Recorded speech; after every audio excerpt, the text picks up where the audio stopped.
وسلام على عباده الذين اصطفى أما بعد فأعوذ بالله من الشيطان الرجيم بسم الله الرحمن الرحيم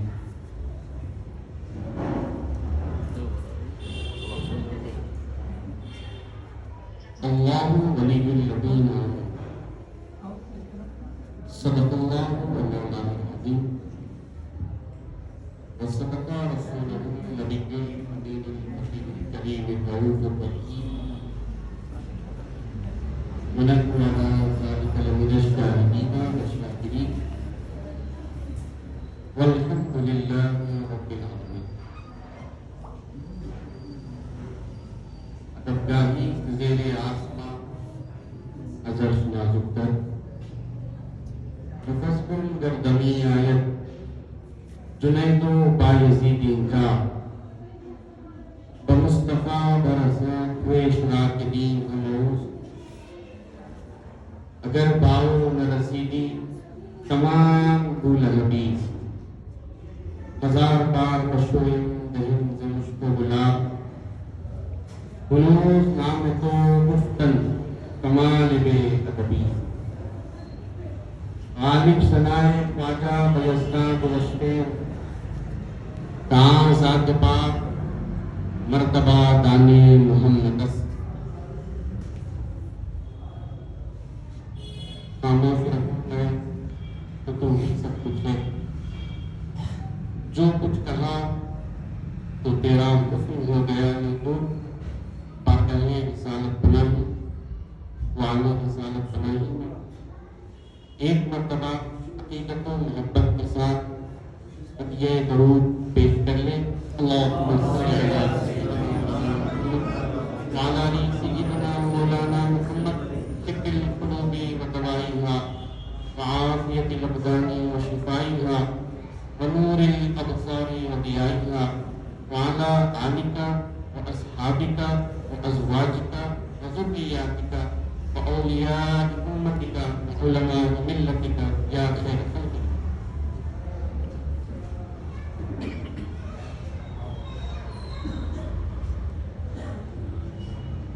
جفاؤ جور کیا یا وفا ہوا سو ہوا میں راضی جو اس کی رضا ہوا سو بھلا ہوا سو یا برا ہوا سو طرف سے یار کے جو کچھ ہوا ہوا سو مدد کسی سے تو پھر چاہتا ہے کیا خاموش مدد کسی سے تو پھر چاہتا ہے کیا خاموش وسیلہ تیرا علی مرتضی ہوا سو ہوا وسیلہ تیرا علی مرتضی ہوا سو ہوا. تمام تعریفیں اللہ تعالیٰ کے لیے کے فضل و کرم سے ہم اور آپ صاحب ایمان پیدا فرمائے گے. کروڑوں سلام اس ذات بابرکت کی بارگاہ بےکس پناہ میں جن کے طفیل میں ہم اور آپ صاحب ایمان پیدا کیے. اللہ تعالیٰ کا بے پناہ شکر ہے کہ اس نے ہم کو ایک زندہ دل مسلمان پیدا فرمائے.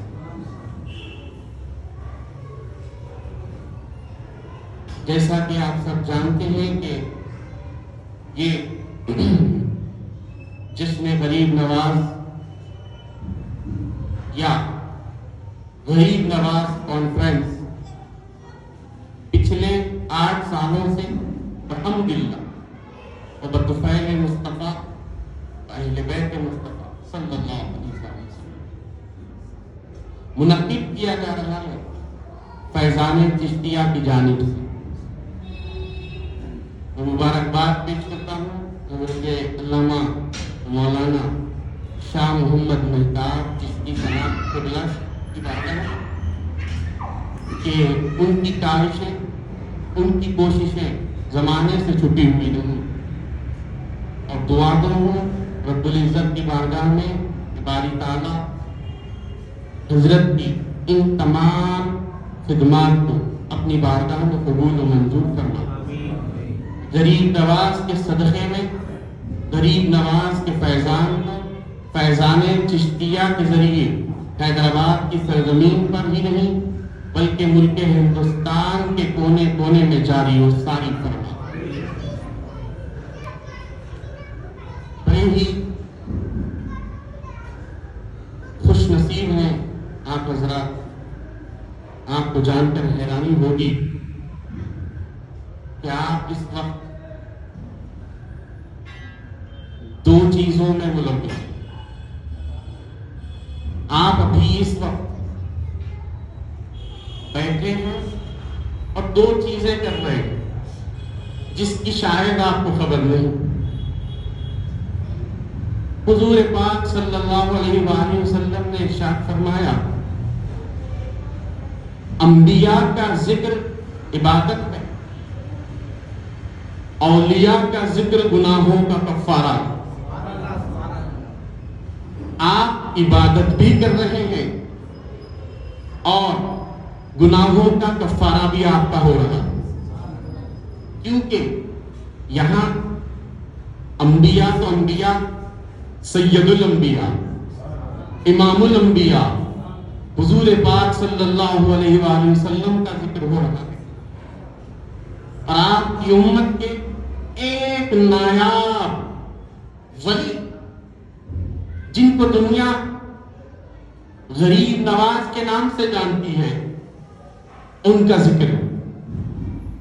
تو آپ دو چیزیں بھی کر رہے ہیں، ایک عبادت بھی ہو رہی ہے اور پچھلی زندگی کے گناہوں کا کفارہ بھی ہو رہا ہے. کچھ لوگ کہتے ہیں کہ بھائی آپ لوگ اولیاء اللہ سے اتنے زیادہ منسلک کیوں ہیں، اولیاء اللہ سے اتنے قریب کیوں ہیں، اولیاء کرام سے آپ کو اتنی وابستگی اور وارفتگی کیوں ہے، جبکہ آپ بھی عبادت کریں، نمازیں پڑھیں، قرآن کی تلاوت کریں، ذکر و اذکار کریں، نیکیاں کریں، خوب صدقات و خیرات کریں، آپ بھی روزے رکھیں، آپ کو بھی اللہ پاک اپنی قربت عطا کرے گا. اس کو عقل مندی کی زبان میں شیطان کا بھٹکاوا کہتے ہیں، کیونکہ صرف عبادت سے خدا کی قربت ممکن نہیں. اگر صرف عبادت سے خدا کی قربت ممکن ہو سکتی ہے تو مجھے ان لوگوں کے بارے میں بتلایا جائے کہ وہ لوگ کون ہوں گے جو اپنی پوری زندگی کو اسلام پر نہ ہوتے ہوئے، مومن نہ ہوتے ہوئے، مسلمان نہ ہوتے ہوئے اپنی پوری زندگی اپنے آپ کو ایک غار میں قید کر لیتے ہیں اور ایک کپڑا لپٹ کے اپنی پوری زندگی بغیر کھائے پیے، بغیر ضروریات سے فارغ ہوئے اپنے آپ کو، ہم تو اللہ کہیں گے، وہ جو کہیں، ایشور کہیں، بھگوان کہیں، کچھ بھی کہیں، اس میں فنا کرنے کی کوشش کرتے ہیں. تو یہ ان کی نظر میں عبادت ہے. پوری زندگی لگانے کے باوجود بھی ان لوگوں کو خدا نہیں ملتا. پوری زندگی ختم ہو جاتی ہے، وہ فنا ہو جاتے ہیں، مگر خدا ان کو نہیں ملتا. خدا کا راستہ کیا ہے؟ اللہ اللہ کیے جانے سے اللہ نہ ملے. یہ اللہ والے ہیں جو اللہ سے ملا دیتے. غریب نواز سے پوچھو کہ اللہ کا راستہ کیا ہے. تو غریب نواز فرمائیں گے در جاؤں چکر منزل جانان ماں محمد سب در کشاد در دل از جان ماں محمد ماں طالب خدائم بر دین مصطفیٰ بر درگاہش قدائم سلطان ماں محمد.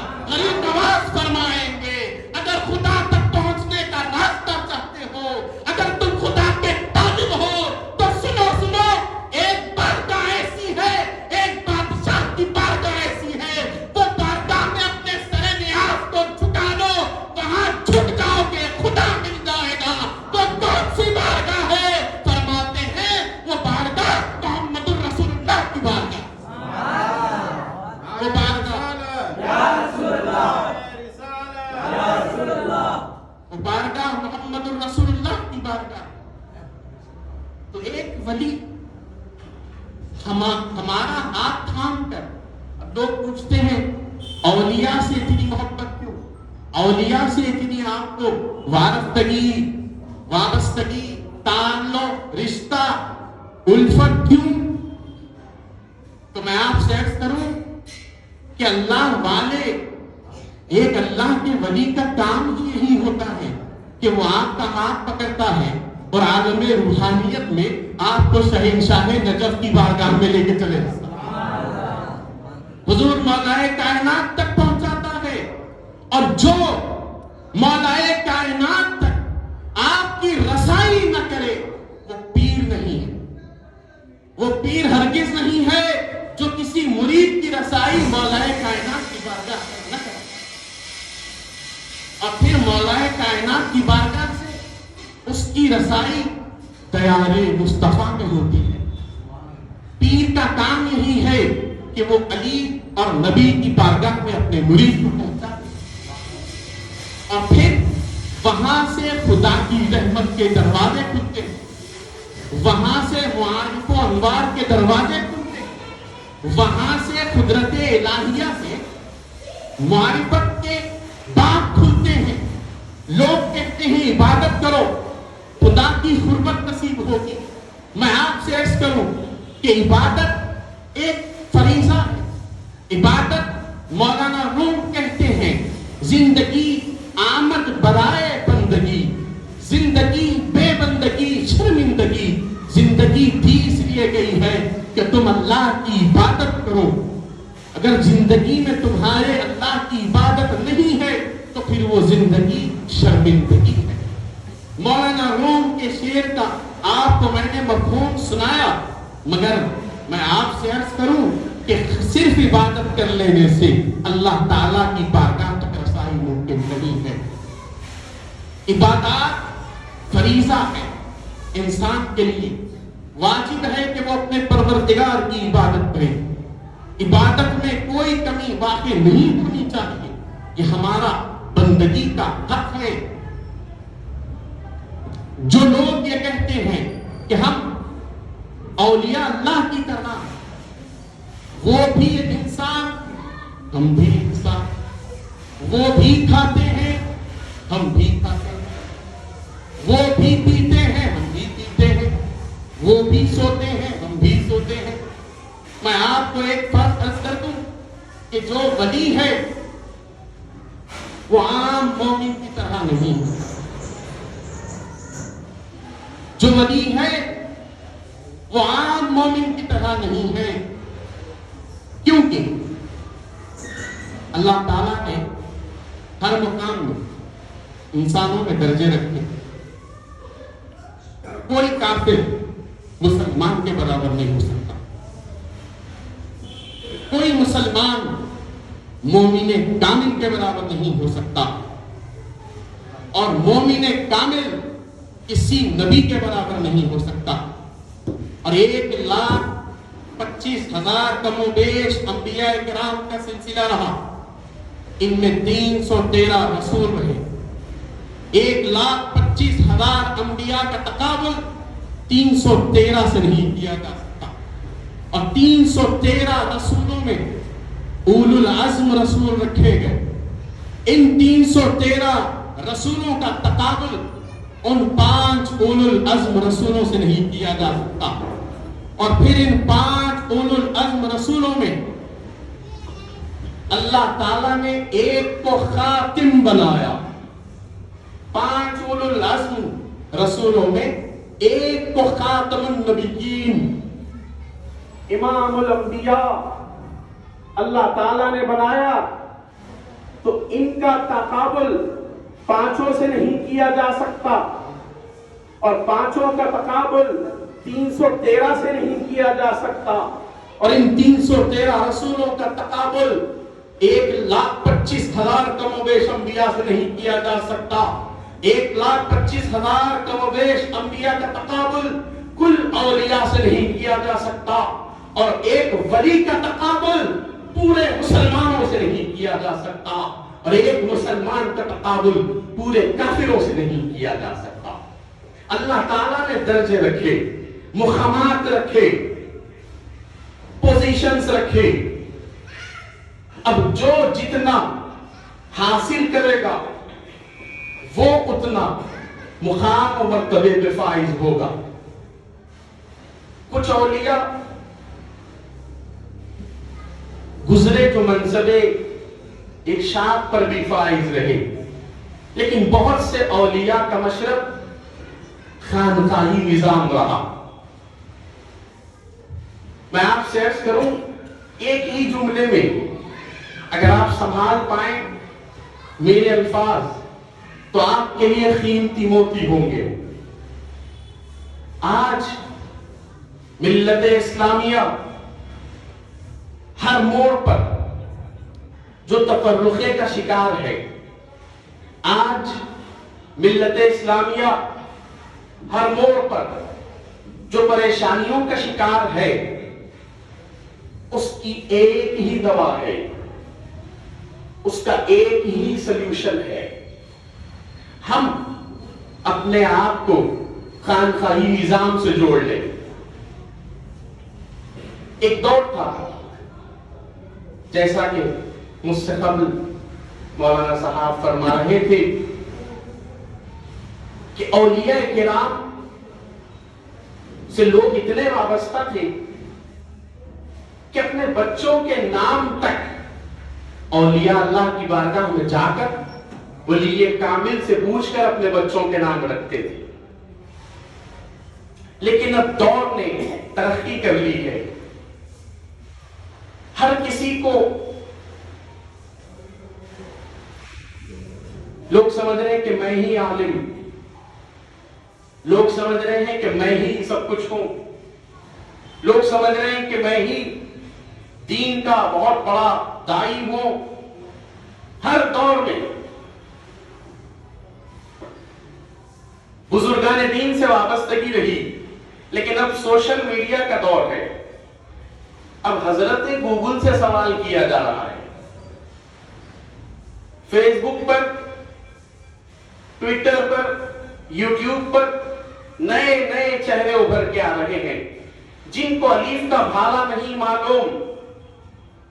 وہ لوگ درس و تدریس کے سلسلے چلا رہے ہیں. یہ بہت ہی شرمناک پہلو ہے ہمارے لیے. جیسا کہ مولانا صاحب فرما رہے تھے، اولیاء اللہ کا لبادہ اوڑھ کر ہماری صفوں میں گھسنے والے. اللہ تعالیٰ ہم سب کو ایسے لوگوں سے بچائے اور ہماری قوم کی حفاظت فرمائے. خانقاہی نظام یہ نہیں ہے کہ کسی ولی کے عرس میں، کہ کسی صوفی کے عرس میں ڈھول تاشے تماشے رکھ لیے، ناچ گانے ہو رہے ہیں اور لوگ اس کو خانقاہی نظام کا نام دے رہے ہیں. عورتیں بے پردہ ہو رہی ہیں تو لوگ خانقاہی نظام کو بدنام کر رہے ہیں. عرس کے موقع پر بے حیائی کے مناظر نظر آ رہے ہیں تو لوگ خانقاہی نظام کا نام بدنام کر رہے ہیں. میں بہت ذمہ داری سے عرض کر رہا ہوں کہ خانقاہی نظام ان تمام تر چیزوں کا نام نہیں، بلکہ خانقاہی نظام مخلوق خدا کی خدمت کا نام ہے. خانقاہی نظام خدمت خلق کا نام ہے، خانقاہی نظام درس و تدریس کا نام ہے۔ لوگوں کی فلاح، لوگوں کی بہبود اور لوگوں کی اصلاح، اس سے ہٹ کر خانقاہی نظام کا کوئی مقصد نہیں ہے۔ محبوب الہی اس کے نام سے کون واقف نہیں؟ سرکار نظام الدین اولیاء رضی اللہ تعالیٰ عنہ، آپ کا بچپن کون واقف نہیں ہے؟ گھر سے نکلے، لڑکپن کی عمر ہے، گھر میں فاقے تھے۔ اولیاء کرام کے گھرانے ہماری طرح نہیں تھے۔ گرمی ہو رہی ہے، بٹن ڈالو اے سی چالو، کار میں بیٹھو اے سی چالو، آفس میں جاؤ تو اے سی چالو۔ اولیاء اللہ کی زندگی اور ان کا لائف سٹائل ایسا نہیں تھا۔ جو آتا اللہ کی راہ میں خرچ کر دیتے، اپنے لیے کچھ نہیں رکھتے۔ محبوب الہی کے گھر میں فاقے، 2-3 دن گزر گئے، کھانے کے لیے کچھ نہیں، گھر میں سے خوشی خوشی جھومتے ہوئے باہر نکلے۔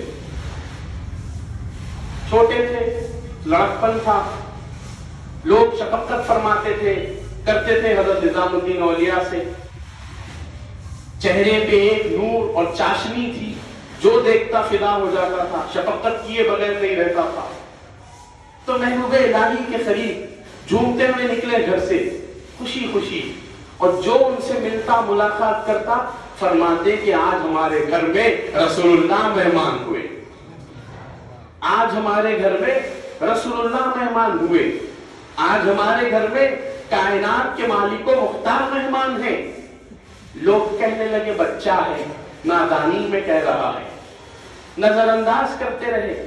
بہت دیر گزر گئی، پورے محلے سے کہہ رہے ہیں آج ہمارے گھر رسول اللہ مہمان ہیں، آج ہمارے گھر مالک کائنات مہمان ہیں، آج ہمارے گھر سید الانبیاء مہمان ہے۔ ایک بزرگ نے حضرت نظام الدین اولیاء کے پاس آ کر پوچھا کہ بچے آخر تم یہ کیوں کہہ رہے ہو کہ تمہارے گھر میں رسول اللہ مہمان ہے؟ کیا واقعی میں رسول اللہ کی آمد تمہارے گھر پر ہوئی ہے؟ تو حضرت نظام الدین اولیاء فرماتے ہیں ہاں مجھے یقین ہے کہ میرے گھر میں رسول اللہ صلی اللہ علیہ وآلہ وسلم تشریف لائے ہیں۔ اس کی دلیل کیا ہے؟ تو نظام الدین اولیاء نے فرمایا کہ میرے والد فرماتے ہیں کہ جن گھروں میں فاقے ہوتے ہیں وہاں رسول اللہ تشریف لاتے ہیں۔ آج میرے گھر میں فاقہ ہے، مجھے یقین ہے آمنہ کے لال میرے گھر میں تشریف لائے ہیں۔ عزیزان ملت اسلامیہ، محبوب الہی جب بڑے ہوئے دنیا نے دیکھا کہ اللہ تعالیٰ نے اس نظام الدین کو واقعتاً دین کا نظام بنا دیا، دین کا نظام بنا دیا۔ جب محبوب الہی بڑے ہوئے، جوان ہوئے، پرواز چڑھے تو ایسے ایسے لوگ محبوب الہی سے مرید ہوئے جن کو دیکھ کر دنیا یہ رشک کرتی ہے کہ کاش ہم ان کے مریدوں سے مرید ہو جاتے۔ حضرت امیر خسرو، حضرت شاہ نیاز بے نیاز رحمت اللہ علیہ، کیسے کیسے بزرگان دین حضرت نظام الدین اولیاء کے دست اقدس پہ بیعت کیے۔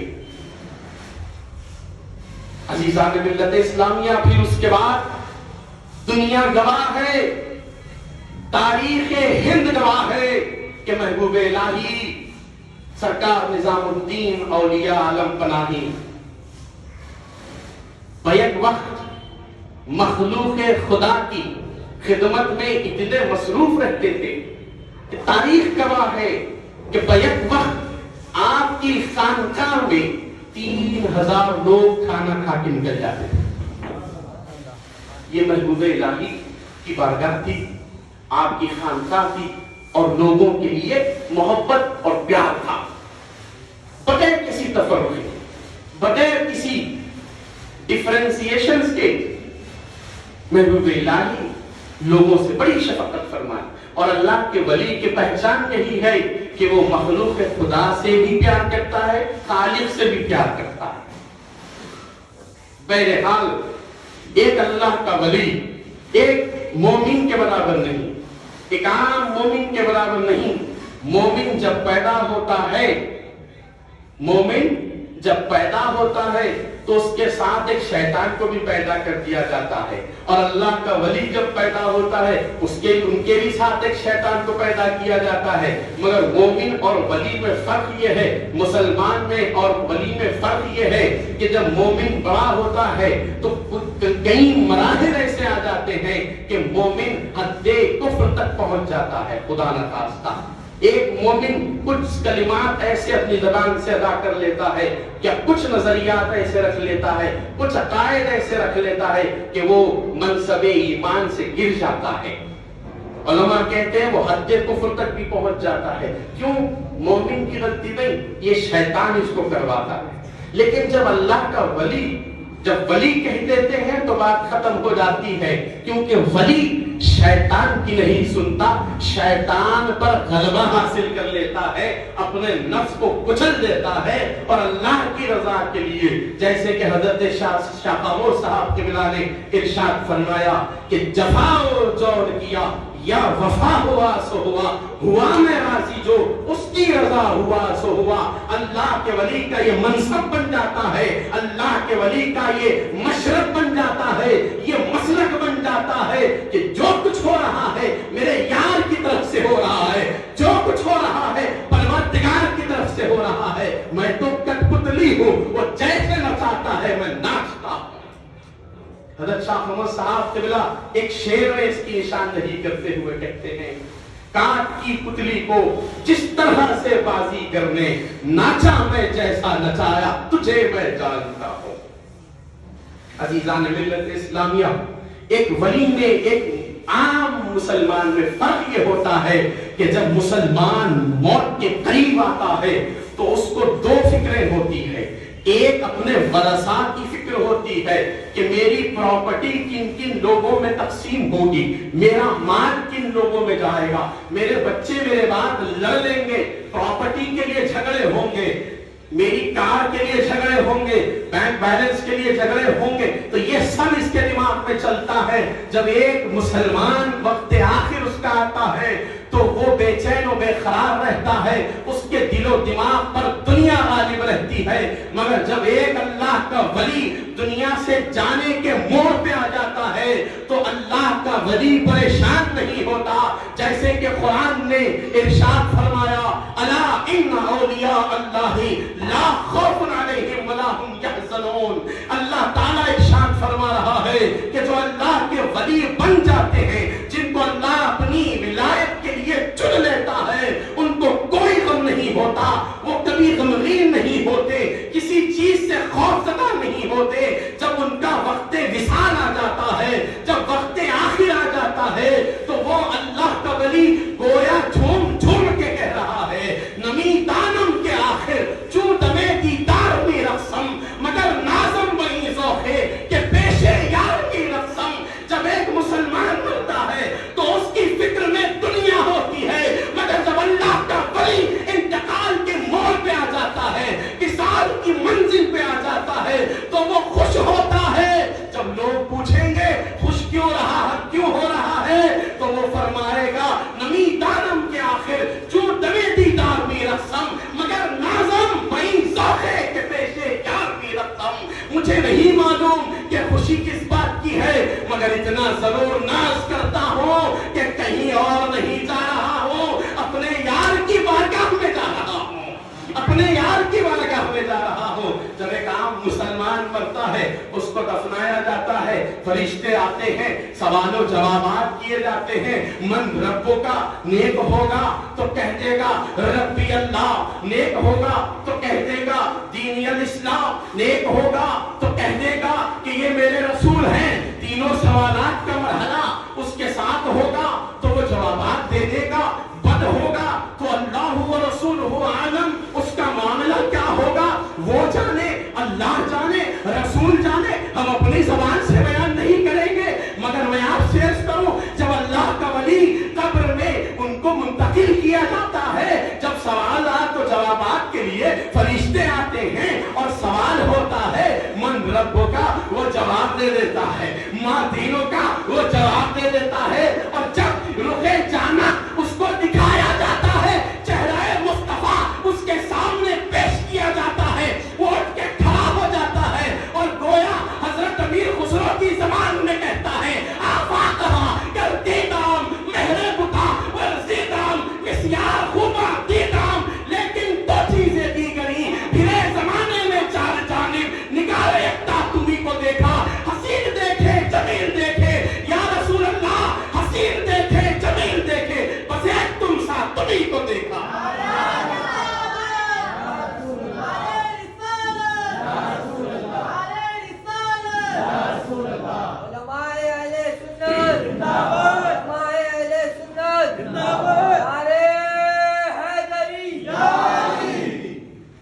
ایک ولی اور ایک عام مومن میں یہ فرق ہوتا ہے.